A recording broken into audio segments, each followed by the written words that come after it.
Et l'un des rois de la Baie des Champs, c'est bien sûr Stéphane Guivarch. 5 victoires pour Auxerre à domicile et 5 buts pour Guivarch, avec des Auxerrois qui tout de suite vont essayer d'étouffer les Bastiais. Ballon de Ciechelski.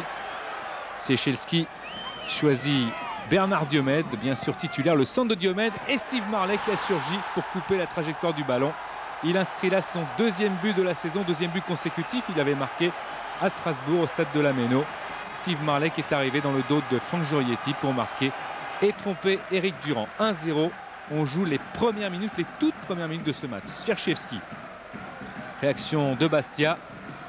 Un centre de Sierchevski. La frappe de Pierre-Yves André qui passe à côté de la cage de Fabien Coll. Une équipe corse privée quand même de Petersen, Laurent et Frédéric Ney, tous blessés. Stéphane Guivarch est venu récupérer.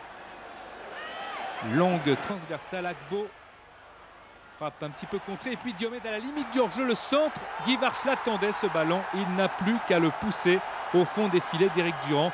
On joue depuis 6 minutes. Même scénario qu'à Strasbourg. En 6 minutes, en 7 minutes à peu près. Ils avaient marqué 2 buts, les Auxerrois. Et ils en sont au même point, 2-0. Et but de Guivarch. Attention encore au capitaine de la J Auxerre. Ce ballon est freiné. Éric Durand ne peut que le repousser. Diomède. Éric Durand se rattrape. Marlet face à Jurietti qui hésite un petit peu. Centre de Marlet. Et il y a, heureusement pour les Corses, la tête de Frédéric Mendy. Attention, ce n'est pas terminé avec Jeune-Champ, Agbo, Guivarch. La frappe de Guivarch captée cette fois par Éric Durand. Stéphane Guivarch, auteur donc de 8 buts depuis le début de ce championnat, dont un seul pénalty. Agbo. Diomède essaye de lober Éric Durand. Un petit peu le même geste que Florian Maurice l'autre jour au Parc des Princes. Cette fois, l'Auxerrois, lui, a eu un petit peu moins de réussite. Mais Auxerre mène toujours 2-0. Frédéric Antonetti, un petit peu suspicieux peut-être sur cette poussette qui concernait Franck Jurietti. En tous les cas, le 2-0, c'est le score à la mi-temps avec Comicetti qui est sur le banc des remplaçants puisque Diomède est sur le terrain titulaire. Lachuer, étincelant, qui ouvre. Prince dans la surface de réparation, une frappe un petit peu écrasée, trop croisée, qui ne trouve pas le cadre de Fabien Coll.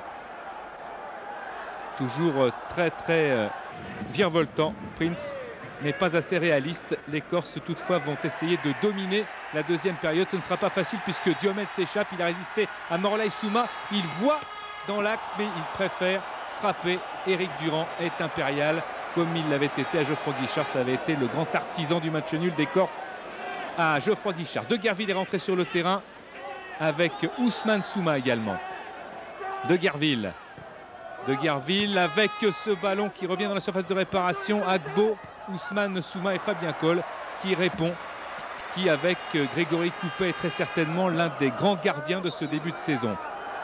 Attention à ce coup franc quand même. Sierchevski, la tête d'Ousmane Souma qui trouve le cadre. Il inscrit là son 5e but en première division. Le dernier but qu'il avait marqué, c'était avec Lorient. Tête renversée de Souma qui permet aux Corses de respirer.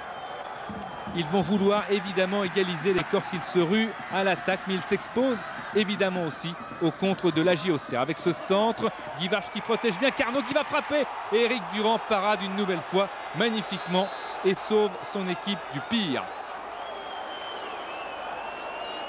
Giroud est bien sûr un petit peu déçu par cette occasion non transformée, d'autant que Lachuer secoue ses partenaires, des Corses dominateurs. Pierre-Yves André à la limite de la surface de réparation. Pierre-Yves André encore, André qui résiste, un centre et encore Fabien Coll qui se couche. Auxerre qui n'a encaissé, compris le but de Souma, que 7 buts à domicile. Tainio est rentré, Diomède ressollicite le Finlandais qui va se présenter face à Durand. Un ballon très intelligent piqué par Tainio.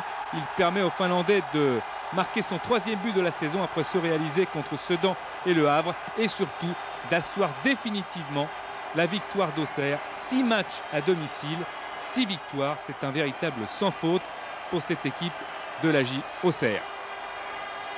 3-1, c'est un score quand même un petit peu lourd pour cette équipe de Bastia qui en deuxième période avait fait très bonne figure.